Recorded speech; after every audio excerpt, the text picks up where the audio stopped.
नमस्कार। कालची संध्याकाळ अत्यंत धक्कादायक बातमीने झाली। नवी दिल्लीमध्ये ब्लास्ट झाला। या दिल्ली स्फोटात वापरलेल्या कारचा नवा फोटो समोर आलाय। न्यूज 18 लोकमतवर कारचा एक्सक्लुझिव्ह फोटो तुम्ही पाहू शकता। दिल्ली स्फोटात वापरलेल्या कारचा नवा फोटो समोर आलाय। पार्किंग मध्ये जात असताना ही कार सीसीटीव्ही मध्ये कैद झालेली आहे। कार ड्रायव्हर सीसीटीव्हीत कैद झालेला आहे। आता त्याचा शोध घेतला जातोय। हा कार ड्रायव्हर तो पुढच्या खिडकीतून बाहेर बघतो आहे आणि कार सुद्धा सीसीटीव्ही मध्ये कैद झालेली आहे। याच 120 म्हणजे I-20 या कार मध्ये स्फोट झालेला होता। आता या व्यक्तीला शोधण्याचे प्रयत्न सुरू झालेले आहेत। भयंकर असा हा ब्लास्ट होता। 6:52 हा ब्लास्ट झाला आणि त्यानंतर अनेक आजूबाजूच्या गाड्यांना सुद्धा आग लागली। ही कारची पार्किंग लॉट मध्ये जाण्यापूर्वीची एक्सक्लुझिव्ह दृश्य आणि त्यात कार चालक सुद्धा बघायला मिळतोय। I-20 ही कार ज्यात ब्लास्ट झाला होता। न्यूज 18 लोकमतवर कारचा हा एक्सक्लुझिव्ह फोटो आपण बघताय। आता या चालकाचा शोध घेतला जातोय। त्याने पार्किंग मध्ये गाडी लावलेली होती, तर तो कोण आहे नेमका याचा शोध आता घेतला जातोय। पण काल दिवसभरामध्ये दहशतवादी कट उधळण्याच्या 2 घटना सकाळच्या सत्रात समोर आलेल्या होत्या आणि त्यानंतर संध्याकाळी 6:52 हा मोठा भ्याड हल्ला झाला। दिल्ली स्फोटात वापरलेल्या कारचा हा नवा फोटो समोर आलाय। त्याआधी फरीदाबादमध्ये आणि हरियाणाच्या अजून एका गावात धौज या गावामध्ये 2 ठिकाणी खूप मोठ्या प्रमाणात स्फोटकं सापडलेली होती आणि दोन्ही ठिकाणी डॉक्टरांचा सहभाग असल्याचं समोर आलेलं होतं।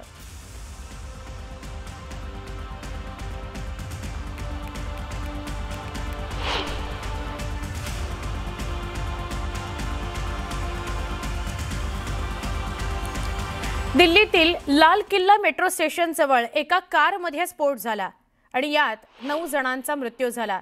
यामुळे एकच खळबळ उडालेली आहे। दरम्यान या स्फोटात जैश-ए-मोहम्मदचा हात असल्याची दाट शक्यता व्यक्त होते आहे। या प्रकरणी आता तपास यंत्रणांकडून कसून तपास सुरू आहे।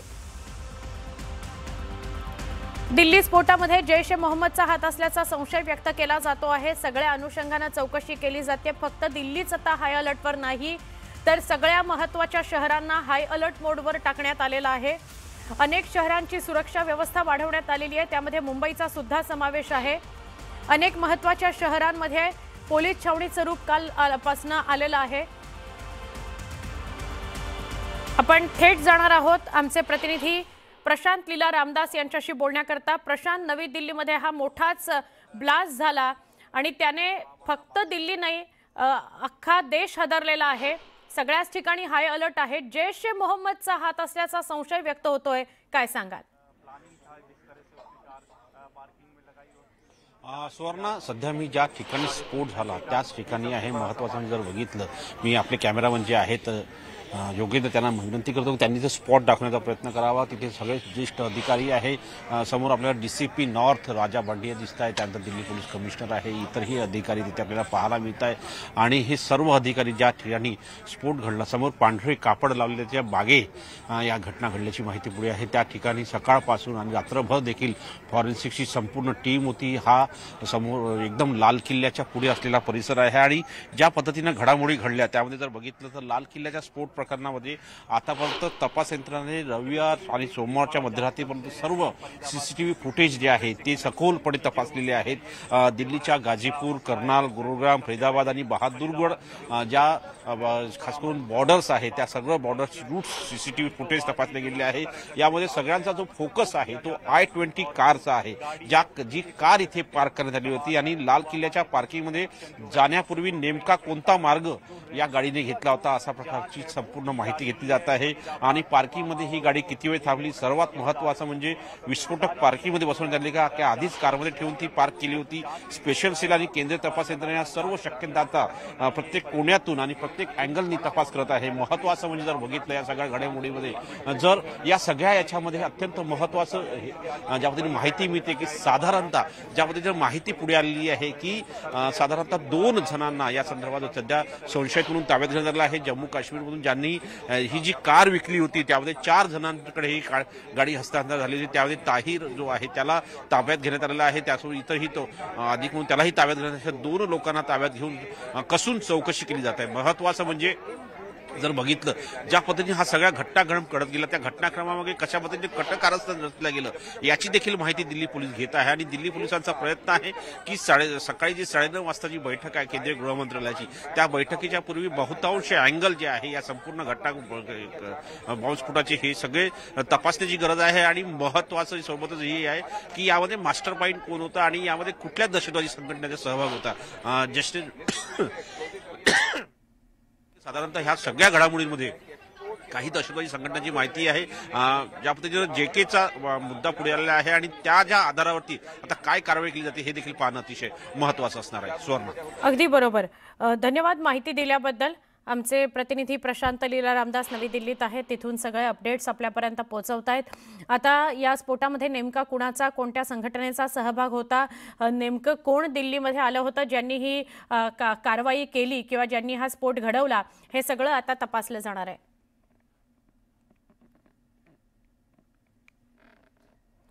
नवी दिल्लीमध्ये काल झालेल्या ब्लास्ट नंतर तपास यंत्रणांनी दोघांना ताब्यात घेतलंय. काश्मीरमध्ये जाऊन ही कारवाई करण्यात आली. तपास यंत्रणांकडून दोघांचीही कसून चौकशी आता सुरू आहे.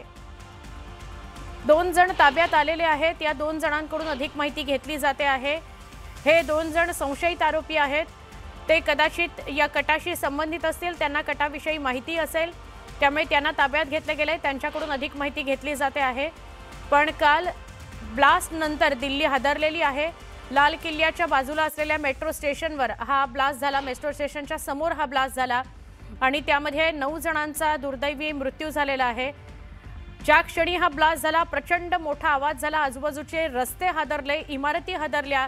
लोकांना काय झालं नेमकं कळेना. सुरुवातीला असं वाटलं की सिलेंडरचा ब्लास्ट असावा, पण नंतर परिस्थितीचं गांभीर्य लक्षात घेतलं, सगळ्यांच्याच लक्षात आलं आणि तिथून मग सगळ्या लोकांना बाजूला काढण्यात आलं.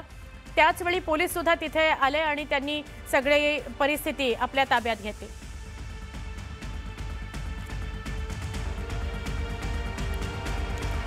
ज्या दिल्ली ब्लास्टनं सगळा देश हादरलेला आहे त्यात वापरल्या गेलेल्या हुंदाई i20 कारचं पुलवामा कनेक्शन समोर आलंय. त्यामुळे अजून एक मोठी खळबळ उडालेली आहे.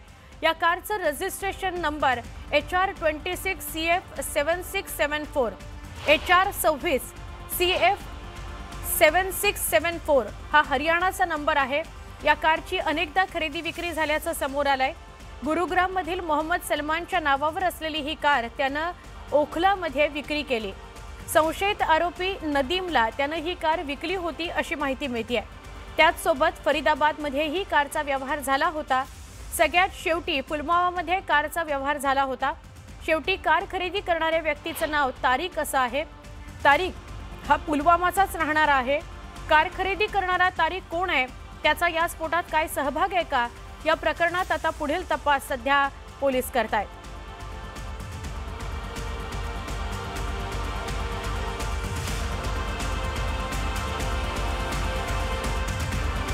पुलवामा कनेक्शन समोर आलंय.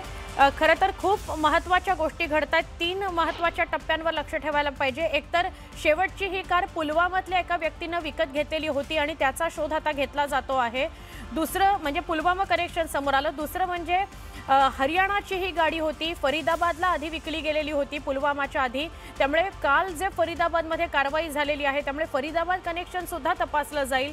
आणि तिसरं म्हणजे या ठिकाणी सुद्धा डॉक्टरचा सहभाग असावा असा संशय व्यक्त केला जातोय. त्यामुळे हे कनेक्शन सुद्धा तपासलं जाणार आहे. i20 कार जी शेवटची पुलवामामध्ये विकली गेली,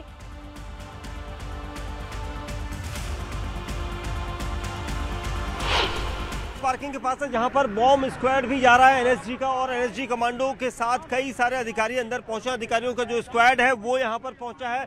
लाल किले की इसी पार्किंग पर न्यूज़ 18 इंडिया ने सबसे पहले खबर दिखाई थी कि लाल किले की पार्किंग में वो सभी जो गाड़ियां थी जहां पर खड़ी करी जाती वहां पर ये गाड़ियां रखी गई थी। उसके बाद अब लाल किले की पार्किंग में एनएसजी की टीमें यहां से अंदर गई हैं। आप देखेंगे इन्वेस्टिगेशन अब अंदर की तरफ से की जा रही है, और ये सब इसलिए क्योंकि यहाँ पर आप देखेंगे एनएसजी की कई गाड़ियां अंदर की तरफ गई हैं, और ये सब इसलिए क्योंकि अब इन्वेस्टिगेशन सुचारू यहाँ पर की जाएगी। जिस तरह से धमाका हुआ था, जिस तरह से पूरा ब्लास्ट हुआ था लाल किले के मेट्रो गेट नंबर 1 के पास, उसके बाद वहाँ पर से ये पूरी सिचुएशन को हैंडल करते हुए कई एजेंसियां इस वक्त जाँच कर रही है। लेकिन अब ये एनएसजी की टीम यहाँ से सुबह सुबह अंदर की तरफ पहुंची है, लाल किले के अंदर गई हैं, क्योंकि लाल किले के अंदर बैठकर एक कैंप किया जाएगा, वहां पर जांच की जाएगी। सबसे अहम चीज ये क्योंकि चारों तरफ का रास्ता बंद किया गया है, और इस रूट पर अब एनएसजी की टीम, एनएसजी के कमांडोज सब पहुंच गए हैं, जो अब इस पूरे सीक्वेंस पर नजर रख रहे हैं, और यहाँ पर जाँच आगे की जा रही है। कैमरामैन विशाल के साथ दीपक बिष्ट, न्यूज़ 18 इंडिया, दिल्ली।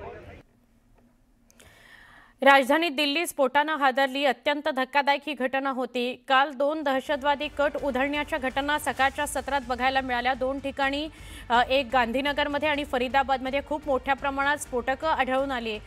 एका डॉक्टरच्या घरी आणि दुसऱ्या ठिकाणी सुद्धा डॉक्टरच भाड्याने राहत होता, त्याच्या घरी स्फोटकं आढळून आली। आणि त्यानंतर रात्री झालेला हा जो ब्लास्ट आहे, संध्याकाळी 6:52 म्हणजे 7च्या दरम्यान हा नवी दिल्लीमध्ये ब्लास्ट झाला। एका गाडीमध्ये ब्लास्ट झालेला आहे। पार्किंग लॉटला ही गाडी ठेवलेली होती, तिथे ब्लास्ट झाला आणि यामध्ये 9 जणांचा मृत्यू झालेला आहे। अत्यंत ही धक्कादायक घटना। जैश ए मोहम्मदचा यामध्ये सहभाग आहे का? कुणी डॉक्टर यामध्ये सहभागी होतं का? किंवा फरीदाबाद कनेक्शन, पुलवामा कनेक्शन काही आहे का? हा कट केव्हा रचला गेला आणि किती ठिकाणी कट रचण्याचा प्लॅनिंग होतं, या सगळ्या दृष्टीने आता तपास करावा लागेल। कारण काल ज्या सकाळी 2 घडामोडी घडलेल्या होत्या त्यामध्ये सुद्धा दिल्ली, अहमदाबाद आणि लखनौ यांना टार्गेट करण्यात आलेलं होतं। तिथे कट रचला जाणार होता असं कळत होतं, आणि नेमकं त्याच दिवशी संध्याकाळी इतका मोठा ब्लास्ट दिल्लीमध्ये झाला। फक्त दिल्लीमध्ये स्फोट झालाय म्हणून दिल्ली हादरली आहे किंवा हाय अलर्टवर आहे असं नाही, तर आता अनेक मेट्रो सिटीज हाय अलर्टवर आलेले आहेत। मुंबई, पुणे अशा वेगवेगळ्या मोठ्या शहरांचा, नागपूर अशा वेगवेगळ्या मोठ्या शहरांचा समावेश आहे की त्या हाय अलर्टवर शहरं गेलेली आहेत। तर दिल्लीमधला 6:52 हा ब्लास्ट होता, जो एका कारमध्ये झाला। इतका मोठा आवाज झाला की सुरुवातीला असं वाटलं की कदाचित सिलेंडरचा ब्लास्ट असावा, गाडीमधला सीएनजीचा जो सिलेंडर असतो तो फुटला। पण नंतर परिस्थिती समोर बघितल्यावर अगदी सहज लक्षात येऊ शकतं की हा मोठा ब्लास्ट होता, हा घडवलेला दहशतवादी कट होता। अत्यंत भ्याड हल्ला, 9 निष्पाप लोकांचा यामध्ये बळी गेलेला आहे। आता ही कार सुद्धा सीसीटीव्हीमध्ये दिसून आली आहे की पार्किंग लॉटमध्ये ती कुणी ठेवलेली होती, तर पार्किंग लॉटमध्ये ज्याने ही कार ठेवली त्याचा आता शोध घेतला जातोय। दरम्यान काल लगेचच 2 संशयित आरोपींना ताब्यात घेण्यात आलंय। काश्मीरमधून त्यांना ताब्यात घेण्यात आलंय आणि त्यांची चौकशी केली जाते आहे। फरीदाबादमध्ये जी कारवाई झाली त्यात ज्यांना पकडलं गेलेलं आहे, गांधीनगरमध्ये जी कारवाई झाली त्यात ज्यांना पकडलं गेलेलं आहे, एक तो चीनचा MBBS डॉक्टर आहे, त्याच्याकडनं सुद्धा माहिती घेतली जाते की त्याचं काही कनेक्शन यामध्ये आहे का।